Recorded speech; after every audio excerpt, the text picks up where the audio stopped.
Kolkata case में आज एक बेहद महत्वपूर्ण और चौंकाने वाला खुलासा हुआ है, जिसने पूरे देश को हिलाकर रख दिया है।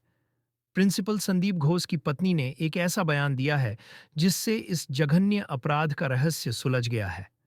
उनके बयान के बाद सीबीआई ने तुरंत और निर्णायक कार्यवाही की है। सीबीआई ने ऐलान किया है कि अब वे सबूत इकट्ठा करने की बजाय सीधे संदिग्धों की गिरफ्तारी करेंगे। संदीप घोष की पत्नी ने खुलासा किया कि डॉक्टर बिटिया के साथ किए गए अत्याचारों की भयावहता का खुलासा हुआ है। उनके बयान में उल्लेखित विवरण ने सभी को झकझोर कर रख 0.6 दिया है।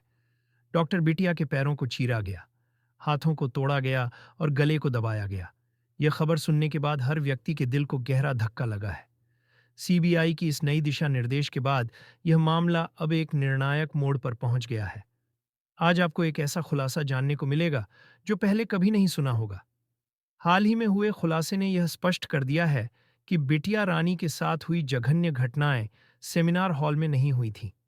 जी हाँ, यह खुलासा यह बताता है कि सेमिनार हॉल केवल एक बहाना था जो इस पूरे कांड को छुपाने के लिए इस्तेमाल किया गया। जानकारी के अनुसार सीबीआई को एक महत्वपूर्ण सबूत और सीसीटीवी फुटेज प्राप्त हुआ है। यह फुटेज इस बात को दर्शाता है कि बिटिया रानी के साथ जो कुछ भी हुआ, वह सेमिनार हॉल के भीतर नहीं हुआ था। जब आप इस वीडियो में इन सबूतों को देखेंगे, तो यकीनन आपके पैरों तले जमीन खिसक जाएगी। सीबीआई ने बताया कि वे पिछले 1 महीने से इस केस की जांच कर रहे थे, लेकिन उन्हें कुछ भी ठोस नहीं मिल रहा था। असल में जिस सीसीटीवी फुटेज को वे लगातार खंगाल रहे थे, वह पूरी तरह से नकली था। सबसे चौंकाने वाली बात यह है कि असली CCTV footage principal Sandeep Ghosh के ऑफिस से 2:13 मिला है। इस महत्वपूर्ण खुलासे का श्रेय पूरी तरह से प्रिंसिपल की पत्नी को जाता है। उन्होंने सीबीआई के सामने जो फुटेज का क्लिप सौंपा, उसने पूरे मामले को पूरी तरह से स्पष्ट कर दिया है। अब केस का सच पूरी तरह से उजागर हो गया है और हर बात की सच्चाई सामने आ चुकी है। आज सीबीआई ने एक ऐसे खुलासे के साथ सामने आई है जो इस केस की पूरी तस्वीर को बदल देगा। नए सबूतों के अनुसार सीबीआई ने खुलासा किया है कि बिटिया रानी के साथ किए गए जघन्य अपराधों के बाद उसे सेमिनार हॉल के अंदर पहुंचाया गया और वहां एक पूरी घटना का दृश्य तैयार किया गया। अब सवाल यह उठता है कि इस केस में कितने लोग शामिल थे और कैसे यह पूरा दृश्य तैयार किया गया। सीबीआई ने बताया है कि संजय रॉय जैसे एक अलग व्यक्ति को इस पूरे घटनाक्रम का हिस्सा बनाकर पेश किया गया। आज की रिपोर्ट में सीबीआई ने उन 20 लोगों की पहचान कर ली है जो इस मामले में संलिप्त थे और जिन्हें जल्द ही गिरफ्तार किया जाएगा। प्रिंसिपल संदीप घोष की पत्नी ने इस मामले में एक महत्वपूर्ण भूमिका निभाई है। उनका कहना है कि अगर एक औरत दूसरे औरत के दर्द को नहीं समझेगी, तो कौन समझेगा। उनकी जानकारी और सहयोग ने सीबीआई को इस केस में अहम सुराग प्रदान किए हैं। सीबीआई के पास अब ऐसा सीसीटीवी फुटेज मौजूद है जो न केवल अपराधियों की पहचान करता है, बल्कि यह भी दिखाता है कि इस पूरे घटनाक्रम को कैसे अंजाम दिया गया। इस वीडियो में हम जानेंगे कि किस प्रकार के सबूत मिले हैं और संजय रॉय की कहानी कितनी सच्ची और कितनी झूठी थी।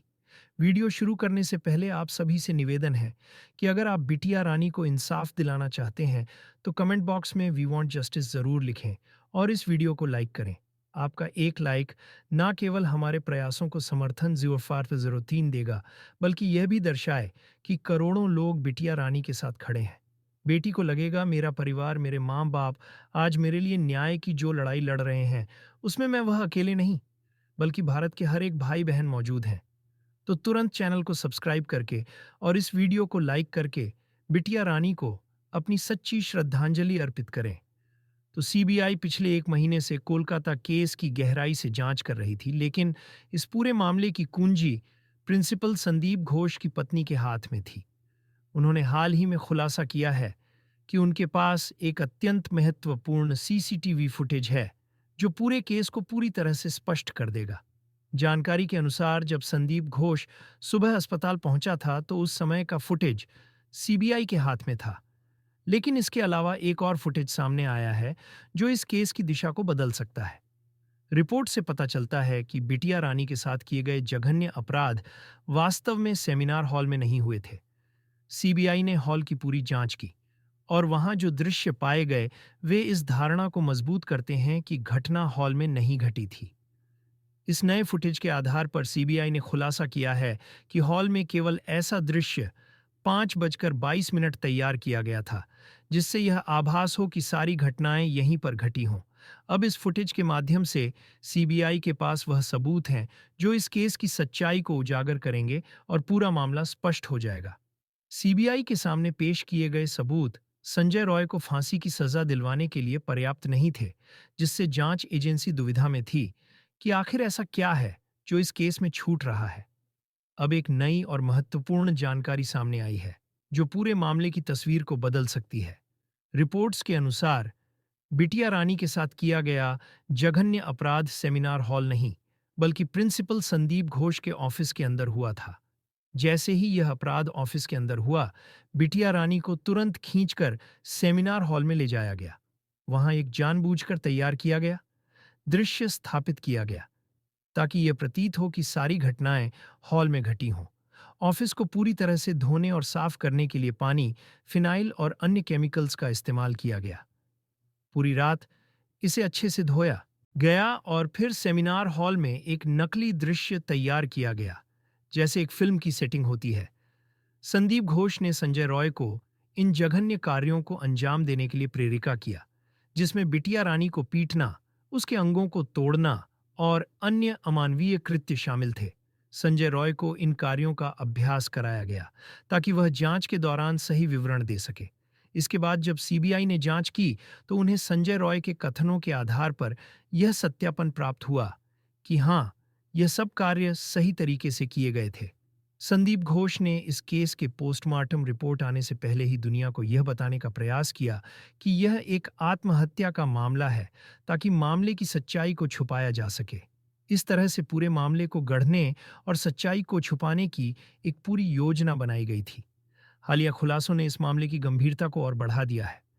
प्रारंभिक रिपोर्टों के अनुसार बिटिया रानी की मौत को आत्महत्या के रूप में प्रस्तुत किया गया था, लेकिन बिना पोस्टमार्टम रिपोर्ट के यह दावा कैसे किया जा सकता है? प्रारंभिक संकेतों से ही यह स्पष्ट था कि यह घटना आत्महत्या की नहीं, बल्कि एक संगठित अपराध की थी। यह हत्या की एक सुनियोजित साजिश का परिणाम प्रतीत होती है, जिसे आत्महत्या का रूप देने की कोशिश की गई। जब यह केस सामने आया तो इसे दबाने की हर संभव कोशिश की गई। ऐसा लगता है कि संदीप घोष ने इस अपराध को छुपाने के लिए अपने वफादार सहयोगी संजय रॉय को पैसे दिए और निर्देशित किया कि वह घटनाओं को उसी तरीके से प्रस्तुत करें जैसा उसे बताया गया था। संजय रॉय को यह आश्वासन दिया गया था कि यदि वह इस सब को सही तरीके से निभाएगा तो संदीप घोष उसे भी सुरक्षा प्रदान करेगा और मामले को संभाल लेगा। पुलिस को बुलाकर जो दृश्य प्रस्तुत किए गए वे उन लोगों से भरे हुए थे जो जांच प्रक्रिया में शामिल थे। हालांकि डिप्टी एएसपी और ईएसपी ने यह दावा किया कि वहां मौजूद लोग पूरी तरह से उचित थे और जांच में उनकी उपस्थिति वैध थी। दूसरी ओर एक और मार्मिक और चौंकाने वाली खबर आई है। पीड़िता की मां ने स्पष्ट आरोप लगाया है कि पुलिस ने उस दिन ही इस केस को दबाने का प्रयास किया था। जब वह अपनी बेटी को देखने गई थी, इस दर्दनाक घटना को समझने की कोशिश करें। पीड़िता की मां को फोन पर कुछ और जानकारी दी गई, जबकि वास्तविक बिल्कुल अलग थी। जब वह पहुंची तो उसे अपनी बेटी से मिलने के लिए 3 घंटे तक इंतजार कराया गया। यह स्थिति न केवल पीड़िता की मां के लिए अत्यंत कठिन थी, बल्कि यह पूरी जांच प्रक्रिया की गंभीरता को भी दर्शाती है। इस घटना ने दर्शाया कि न्याय की खोज में पीड़िता के परिवार को किस हद तक कठिनाइयों का सामना करना पड़ा। जब पीड़िता की मां को अंततः अपनी बेटी से मिलने की अनुमति मिली, तो भी उसे केवल सीमित समय के लिए मिल पाने की अनुमति दी गई, जिससे वह अपनी बेटी की स्थिति का पूरी तरह से अवलोकन नहीं कर सकी। इसके बाद एक सुनियोजित प्रयास के तहत यह झूठ फैलाया गया कि बिटिया रानी के साथ कोई जघन्य अपराध नहीं हुआ था और यह घटना आत्महत्या का परिणाम थी। लेकिन एक मां की दृष्टि से यह विश्वास करना असंभव था। पीड़िता की मां ने बताया कि जब उन्होंने अपनी बेटी से आखिरी बार बात की थी तो वह खुश और स्वस्थ थी। परिवार में शादी की तैयारियां चल रही थीं और उनके लिए लड़के खोजे जा रहे थे। अचानक ऐसी स्थिति में बदल जाना असंभव लगता है। जब पीड़िता की मां ने पुलिस की कार्रवाई पर सवाल उठाया तो यह सामने आया कि पुलिस ने परिवार पर दबाव डाला कि वे इस केस को दबा दें। पुलिस द्वारा परिवार को पहले रफा दफा करने के लिए दबाव डाला गया और जब यह प्रयास विफल रहा तो पुलिस ने एक साधारण पेपर पर साइन कराने की कोशिश की, जिसे परिवार ने फाड़कर पुलिस के सामने फेंक दिया। इस घटना का ने स्पष्ट कर दिया कि पुलिस मामले को दबाने के लिए सक्रिय रूप से प्रयास कर रही थी और पीड़िता के परिवार ने इस दबाव का विरोध किया। अब यह सोचने की बात है कि अगर प्रिंसिपल संदीप घोष का इस मामले में सीधा हस्तक्षेप नहीं होता तो एक मामूली कर्मचारी या नौकर को बचाने की कोशिश क्यों की जाती।